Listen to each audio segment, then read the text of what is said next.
मिलती नहीं मंजिल खुद को तपाना होता है, मिलती नहीं मंजिल खुद को तपाना होता है, असफलता के हजार दुश्मन और सफल लोगों के साथ जमाना होता है। आज हम उपस्थित हैं श्रेय आईएएस में। जैसा कि हमने आपको पहले सूचना दी थी कि हमारे संस्थान श्रेय आईएएस में इंटरव्यू पैनल का गठन हो चुका है और इंटरव्यू पैनल सबसे महत्वपूर्ण भूमिका अदा करता है, क्योंकि जब आप किसी कंपटीशन में प्री और मेंस जैसे पड़ाव को पार कर पहुंचते हैं, तो आयोग के सामने आपको पहुंचना होता है, जहां सबसे महत्वपूर्ण चरण बन जाता है इंटरव्यू। और ये इंटरव्यू अच्छे-अच्छे लोगों को, जिसके पास नॉलेज भी है, लेकिन जिनके पास प्रेजेंटेशन का अभाव है, उनके सामने अनेक प्रकार की चुनौतियों को ला देता है। इसी दुविधा को दूर करने के लिए श्रेय आईएएस में इंटरव्यू पैनल का गठन हुआ है और हमारे इस पैनल के एक महत्वपूर्ण सदस्य sir are K Pandey sir हैं और आर के पांडे सर के पास इतना बेहतरीन अनुभव है, खासकर एथिक्स से संबंधित, पर्सनालिटी डेवलपमेंट से संबंधित, जो विद्यार्थियों को वहाँ मंच पर, वहाँ प्लेटफॉर्म पर, पैनल पर अपने आप को प्रस्तुत करने के लिए बेहतर की स्थिति में ला देगा। और इसी बात को ध्यान में रखते हुए हम सर से कुछ बातें पूछेंगे, जो सर बताएंगे उन विद्यार्थियों के लिए जो लोक सेवा आयोग में जाना चाहते हैं, आईएएस पीसीएस में इंटरव्यू को फेस करना चाहते हैं, उनके काम की बातें। सर से हम सबसे पहले जानना चाहेंगे, सर आप कुछ अपने बारे में बताइए सबसे पहले। देखिए, इस समाज में हम जो कुछ भी करते हैं उसी से हमारी रिकॉग्निशन बनती है। तो उस तरीके से अगर मैं बताऊं तो I am doctor R K Pandey, founder director of Sushila maternity nursing home. इसके साथ ही साथ हम लोग का कंप्यूटर एजुकेशन और एमबीए एजुकेशन की भी एक संस्था चलती है, Hareshwar institute for management and technology के नाम से। उसका भी मैं फाउंडर एंड डायरेक्टर हूँ। ये सारे इंट्रोडक्शन तो हमें मिलते हैं जो काम हम करते हैं। कोई टीचर है, कोई एडमिनिस्ट्रेटिव ऑफिसर है, लेकिन मई 2017, अगर एग्जैक्ट डेट बताऊं तो 31 मई 2017 की शाम 7 बजे मुझे एक नया रिकॉग्निशन मिला कि ये देखो, सौम्या पांडे आईएएस टॉपर के फादर। और ये रिकॉग्निशन मैं अब तक की अपने सबसे अच्छी उपलब्धि मानता हूँ। तो सबसे पहले तो मैं अपने सारे एस्पायरेंट्स को ये कहना चाहता हूँ कि आप एक संकल्प लीजिए कि आप भी कुछ ऐसा करिए कि आप अपनी माँ बाप की पहचान बने। आपके माँ बाप आपके नाम से जिस दिन जाने जाएंगे, उनको जितनी खुशी इस बात से होगी, उतनी शायद उन्हें अपने खुद के भी किसी अचीवमेंट से नहीं होगी। ये मेरा पर्सनल एक्सपीरियंस है। जैसा कि सर ने सबसे महत्वपूर्ण बात बताई है, हर किसी के माता-पिता का एक सपना होता है कि वो अपने बच्चे के नाम के साथ जाने जाएँ। और जैसा सर ने बताया कि जो सुमेध जी हैं, उनका सिलेक्शन हुआ था यूपीएससी में और शायद ऑल इंडिया 5th रैंक थी उनकी, fourth rank. 4th rank, geography optional के साथ, जो पूरे प्रयागराज के लिए एक बहुत बड़ी उपलब्धि थी और अनेक विद्यार्थियों के लिए प्रेरणा का स्रोत और मार्गदर्शन बनी है सुमेध। लेकिन आज हम पूछना चाहेंगे कि इस पूरी जर्नी में आपका योगदान क्या रहा और इंटरव्यू, खासकर इंटरव्यू के दौरान आपने किस प्रकार से उनको सपोर्ट दिया? मयंक सर, सबसे पहले तो मैं ये कहूँगा कि चाहे वो टीचर हो, मेंटर हो, पेरेंट्स हो, उनका एक सपोर्टिव रोल होता है। और कोई भी कैंडिडेट अगर सेलेक्ट होता है तो अपने बलबूते पे ही होता है। बाकी ये सारे रोल रोल जो है सपोर्टिव होते हैं। तो जैसा कि आपने पूछा कि हमारा क्या रोल रहा, तो हमारा रोल यही रहा कि हमने सपोर्ट किया। जो भी उसकी इच्छा थी, जो भी उसका एम्बिशन था, उसको बनने के लिए जो भी संसाधन हमें उपलब्ध कराने थे, वो हमने कराए। हाँ, ये चीज़ आपने बिल्कुल सही कही कि चूँकि मेरा एमबीए इंस्टीट्यूट है और मैं बहुत सी प्रतिष्ठित सिविल सर्विसेज की संस्थान के साथ ethics, integrity and aptitude subject के साथ जुड़ा रहा हूँ, उनके मॉक इंटरव्यू पैनल में भी रहा हूँ। उसका रीज़न ये है कि हमारे एमबीए इंस्टीट्यूट में ऑर्गेनाइजेशनल बिहेवियर और एचआर 2 सब्जेक्ट ऐसे होते हैं जो ह्यूमन बिहेवियर से डायरेक्टली रिलेटेड होते हैं। और ये हर कैंडिडेट को बहुत अच्छी तरह समझना चाहिए। जैसा कि अभी मयंक सर ने बताया था कि इंटरव्यू लास्ट हर्डल होता है। आप पहले प्री क्वालिफाई करते हैं, मेंस क्वालिफाई करते हैं, और लास्ट में जब इंटरव्यू की कॉल आती है तो ध्यान दीजिए, उसमें कहीं भी इंटरव्यू नहीं लिखा होता, उसमें लिखा होता है ई summon letter for personality test. जब आप मेंस क्वालिफाई कर लेते हैं तो आपकी रजिस्टर्ड ईमेल आईडी पर यूपीएससी की तरफ से जो लेटर आता है, उस पर कहीं भी ये नहीं लिखा होता इंटरव्यू, उसमें लिखा होता है ई summon letter for personality test. तो मतलब ये है कि वो आपकी पूरे पर्सनालिटी का मूल्यांकन है। और पर्सनालिटी के मूल्यांकन को अगर मैं बहुत ही सिंपल तरीके से आपको समझाने की कोशिश करूं तो आप ये सोचिए कि अगर कोई एथलीट है और वो ओलंपिक्स में 100 मीटर स्प्रिंट की तैयारी कर रहा है, तो वो 5 या 6 साल पहले से तैयारी करना शुरू कर देता है, मैदान में जाके दौड़ता है, स्टेमिना बनाना शुरू करता है। कुछ प्रोग्रेस नहीं दिख रही होती, बट जो स्टेमिना है वो उसकी बॉडी में स्टोर हो रही होती है, और जिस दिन इवेंट होता है ओलंपिक का, तो 10 सेकंड के अंदर उस स्टेमिना का ही कमाल होता है कि वो पूरे वर्ल्ड में ओलंपिक में गोल्ड मेडल का हकदार बनता है। ठीक इसी तरह जब आप सिविल सर्विसेज में इंटरव्यू फेस करने जा रहे हैं, जिसको कि हम पर्सनालिटी टेस्ट बोलते हैं, उस समय आपकी जो भी एज है, 23 साल, 24 साल, 25 साल, 28 साल, इन 28 सालों में आपने अपने व्यक्तित्व में किस तरह का विकास किया है, आपके व्यक्तित्व में कौन कौन सी चीजें ऐसी हैं जो पॉजिटिव इम्पैक्ट डालती हैं दूसरों के ऊपर, उन सब चीजों का मूल्यांकन होता है। अब सिंपल सी चीज ये है कि आपके सब्जेक्ट नॉलेज की टेस्टिंग ऑलरेडी रिटन एग्जामिनेशन में हो चुकी है और उसको क्वालिफाई करके ही आप आए हैं। तो वहां पर्सनालिटी टेस्ट का मतलब ये है कि आपका प्रेजेंस ऑफ माइंड, आपकी प्रॉब्लम सॉल्विंग स्किल, आपके अंदर लीडरशिप की क्वालिटी, आप किस तरीके से किसी सिचुएशन को समझते हैं, आपके अंदर का कॉन्फिडेंस लेवल क्या है। ठीक है, आपके अंदर बहुत अच्छी नॉलेज थी, सब्जेक्ट नॉलेज थी, आपने रिटन का बहुत अच्छा पेपर दिया और आप क्वालिफाई कर गए, लेकिन वहां पे कोई भी आपकी बॉडी लैंग्वेज नहीं देख रहा है, कोई भी आपके बोलने के तरीके को नहीं देख रहा है, कोई भी आपके मैनर्स एंड एटिकेट्स को नहीं देख रहा है कि बेसिक मैनर्स एंड एटिकेट्स क्या होते हैं, किस तरीके से हमें चेयर पे बैठना चाहिए, किस तरीके से हमें ग्रीटिंग करनी चाहिए, किस तरीके से हमें अपनी बात को शुरू करना चाहिए। तो ये सारी चीज़ों का एक अनुभव और उसका ज्ञान बहुत ज़रूरी है। कई बार बड़ी छोटी-छोटी बातें होती हैं, बड़ी सिंपल सी बातें होती हैं, ड्रेस सेंस नहीं होता हमें। हम चले जाते हैं पर्सनैलिटी टेस्ट के लिए, बट हम प्रॉपर अटायर में नहीं हैं। हम चले जाते हैं पर्सनैलिटी टेस्ट के लिए, लेकिन हमें ये नहीं पता होता कि अगर चेयर सामने पड़ी है तो उस पर हमें बैठ जाना है बिना पूछे हुए, या परमिशन मिलने के बाद बैठना है। तो इस तरह की बहुत सी चीज़ें हैं जो पर्सनैलिटी डेवलपमेंट में हम लोग motivation, self esteem, leadership, positive attitude, problem solving skills, इसकी स्पेशल क्लासेस हम लोगों ने प्लान की है अपने एस्पायरेंट्स के लिए, क्योंकि आप अच्छी तरह इस बात को समझिए कि आपका सब्जेक्ट नॉलेज वहाँ पे नहीं टेस्ट किया जा रहा है, आपका टेस्ट किया जा रहा है आपकी पर्सनैलिटी की ट्रेट्स। और एक बहुत महत्वपूर्ण बात जो मैं यहाँ पे बताना चाहूँगा कि सिविल सर्विसेज का जो इंटरव्यू की मार्क्स होते हैं टोटल, वो 275 होते हैं, और टोटल नंबर ऑफ पोस्ट जो होती हैं उसके 3 टाइम्स कैंडिडेट बुलाए जाते हैं इंटरव्यू के लिए। तो इसका मतलब ये है कि हर 3 में से एक लड़के को सेलेक्ट होना है, एक कैंडिडेट को सेलेक्ट होना है। तो बहुत नैरो हो गया है कंपटीशन। और अगर आप मार्किंग के रेंज की बात करें तो यूपीएससी सिविल सर्विसेज के इंटरव्यू में इतने कम नंबर मिलते हैं कि 30 या 40 नंबर तक भी मिलते हैं, और हाईएस्ट नंबर जो मिलते हैं वो 225 226 तक मिलते हैं। तो आप इमेजिन कीजिए कि इंटरव्यू के मार्क्स में आप या तो सेलेक्ट हो सकते हैं या टोटल आप मेरिट से बाहर हो सकते हैं। हो सकता है कि आपके इंटरव्यू के पहले जो आपने रिटन एग्जाम दिया उसमें आपके नंबर बहुत अच्छे हों, लेकिन इमेजिन कीजिए कि अगर आपके पर्सनालिटी टेस्ट में नंबर घट के 40 या 85 सिर्फ आपको मिले, तो आप डेफिनेटली आप पूरी लिस्ट से बाहर हो जाएंगे। हो सकता है कि आपके रिटन एग्जामिनेशन में नंबर बहुत कम हो, लेकिन पर्सनालिटी टेस्ट में आपने 200 से ऊपर नंबर ला दिए, तो न सिर्फ आप लिस्ट में आ जाएंगे बल्कि आप टॉप रैंकर्स में आ जाएंगे। तो ये बहुत महत्वपूर्ण है कि इतने नजदीक जाके और उसके बाद अगर जरा सी चूक हो जाए, और चूक यही होती है कि हम लोग सब्जेक्ट नॉलेज के लिए बहुत ज़्यादा तैयारी करते रह जाते हैं, उसकी कोई उतनी आवश्यकता नहीं है। ऑलरेडी आप उसकी तैयारी कर चुके हैं, उसके बल पे ही आपने रिटन एग्जाम अपना क्वालिफाई किया है। तो कहाँ पे आपको फोकस करना है? आपको फोकस करना है अपनी बॉडी लैंग्वेज, बात करने का तरीका, अपनी बातों को कैसे आप इफेक्टिवली कम्युनिकेट कर सकते हैं। और एक बहुत इंपॉर्टेंट चीज कि जो नंबर ऑफ मेंबर्स होते हैं, करीब 5 बैठते हैं, उन 5 मेंबर्स में एक आपकी पर्सनैलिटी एनालिसिस करने के लिए साइको एनालिस्ट बैठते हैं। आपसे एक सवाल नहीं पूछते वो सिर्फ पूरे इंटरव्यू के दौरान 20-25 मिनट जितनी देर भी आपका चल रहा है पर्सनालिटी टेस्ट, वो सिर्फ आपको ऑब्जर्व करते रहते हैं।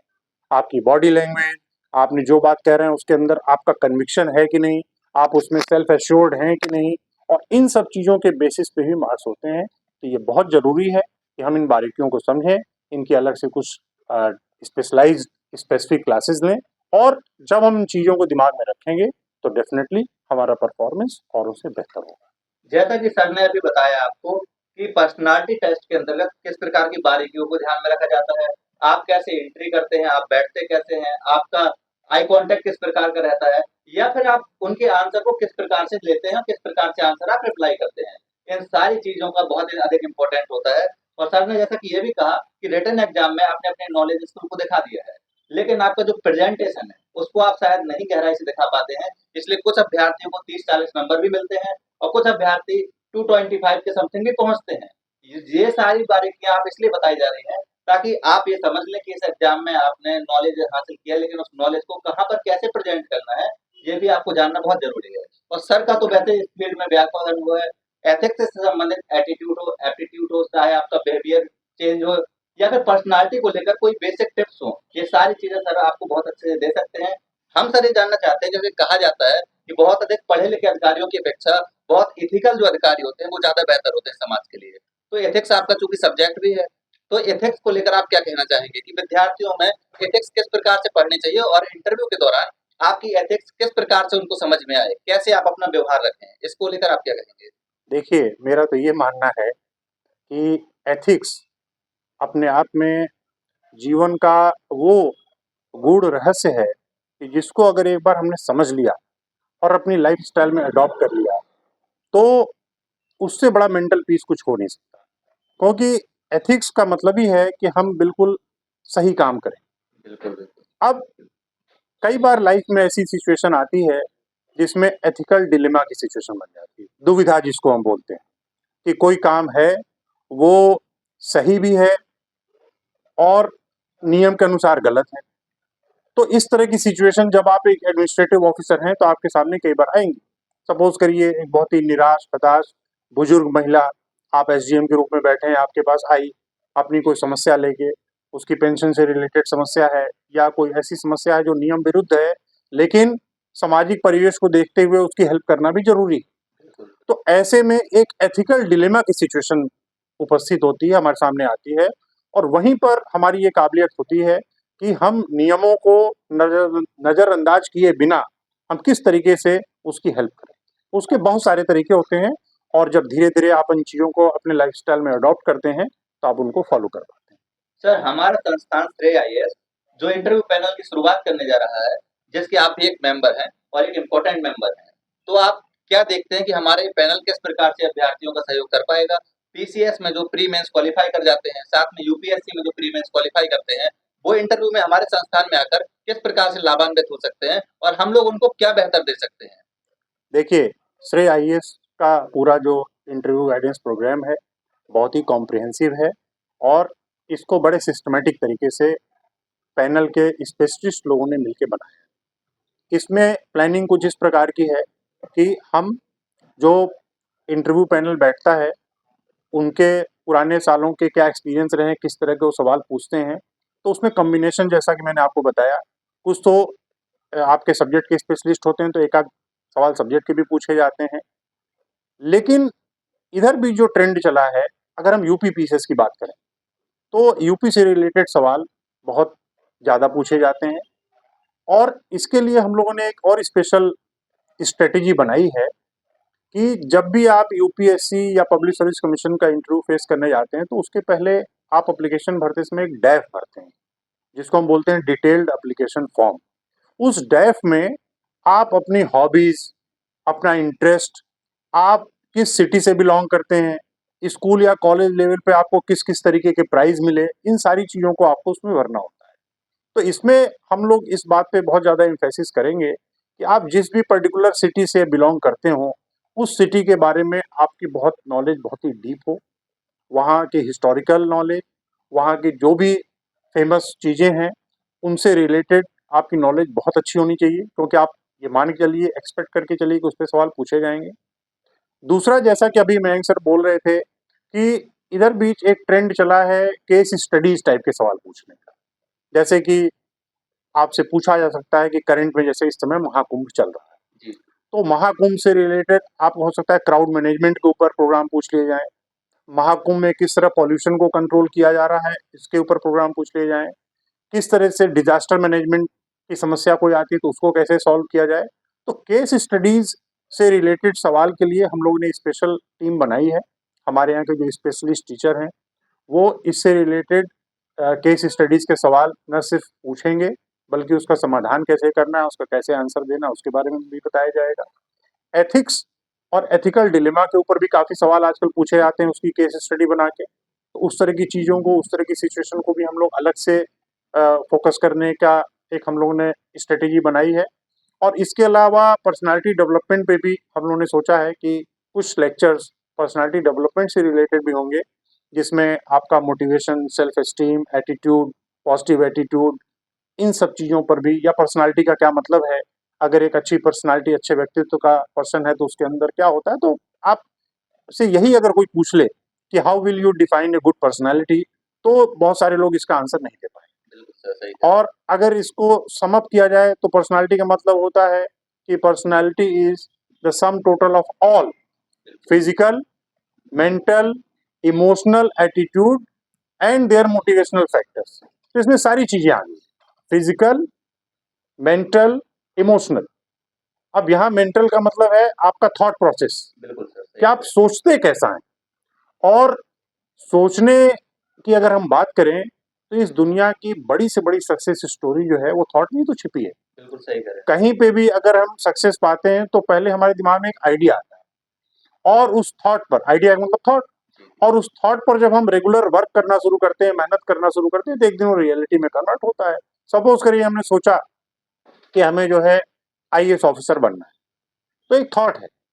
थॉट अपने आप में पावरलेस है, थॉट में अपनी कोई पावर नहीं है, लेकिन उस थॉट पर अगर हमने एक्शन करना शुरू कर दिया और उस एक्शन को अगर हमने कंसिस्टेंसी के साथ किया तो एक दिन वो डेफिनेटली रियलिटी में कन्वर्ट हो जाता है। आपसे सर हमारा सेकंड लास्ट क्वेश्चन ये रहेगा कि कुछ अभ्यर्थी जो एस्पिरेंट्स हैं हमारे, उनका सारा फोकस प्री और मेंस पर होता है। वो एकदम से किताबों के कीड़े बन जाते हैं। उनको लगता है कि किताबों के कीड़े बनने से हमारा प्री और मेंस तो क्लियर हो जाएगा। लेकिन बाद में जो 3 महीने का समय रह जाता है, उस समय उनकी सबसे बड़ी दुविधा ये होती है कि अपने आप को पर्सनैलिटी पर काम कैसे किया जाए? क्या 3 महीने में इंटरव्यू के लिए काफ़ी हैं? आपने पहले ही बताया है कि इंटरव्यू आपकी समग्र तैयारी होती है। आप बचपन से इंटरव्यू की तैयारी कर रहे होते हैं। लेकिन आप प्रेज़ेंट करने से घबराते हैं क्योंकि आपको एक सिस्टमैटिक वे नहीं बताया गया है। तो इसको लेकर आप क्या कहेंगे? क्या ये 3 महीने उनको रखने चाहिए या पहले से ही तैयारी शुरू कर देनी चाहिए या हर वक़्त उनके दिमाग में इंटरव्यू रहना चाहिए? देखिए, जैसा कि मैंने पहले ही बताया कि पहले तो दिमाग से हर अभ्यर्थी को ये निकाल देना चाहिए कि ये इंटरव्यू है, क्योंकि यूपीएससी उसमें लिखता ही नहीं है कहीं पे इंटरव्यू, वो लिखता है कि E summon letter for personality test. Personality test. तो ये आपके व्यक्तित्व का एक परीक्षण है। और व्यक्तित्व की मैंने अभी डेफिनेशन बताई, what is the meaning of personality. तो personality sum total of all physical, mental, emotional attitude and their motivational factor. अब यहाँ पहला जो वर्ड फिजिकल है, फिजिकल से मतलब है डिजीज फ्री बॉडी। जी। इसीलिए जितने भी अभ्यर्थी इंटरव्यू के लिए जाते हैं उनका मेडिकल होता है, और मेडिकल में अगर कोई बीमारी या कोई कमी निकलती है तो उस आधार पर भी कई बार उनका जो है चयन नहीं हो पाता।